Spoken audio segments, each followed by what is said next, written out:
It is God who is more than enough able to do things in your life. Ephesians chapter 3 verse 2, Paul said, "Now to him who is able to do far more abundantly than all that we ask or think, according to the power at work within us." Dahil ang isang malaking hadlang para maranasan natin ang kapangyarihan ng Diyos ng lubos ay ang ating mga sariling kakayanan, talino, abilidad, kayamanan, koneksyon at marami pang iba. Tandaan natin, hindi masama ang lahat na nabanggit dahil magagamit ito sa ating buhay, pero hindi tayo lubos na umaasa sa mga ito. To us who are sons and daughters of God, we need to see ourselves as a disabled in our own strength, all the possible sources of strength in the world, to see that God is more able to do something in our life. Dahil isa lang ang ating pag-asa, walang iba kundi ang ating Diyos, God alone. Dahil dinideny natin ang katangian ng Panginoon kapag tayo umaasa sa ating mga sarili at ginagawa natin siyang Diyos na hindi makagagawa sa In front of the word disabled, it spells God is able to do what?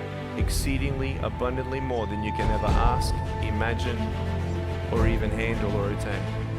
Isa sa makikita natin sa video na ito ay isang lingkod ng Diyos. Ito'y may kapansanan, ngunit ang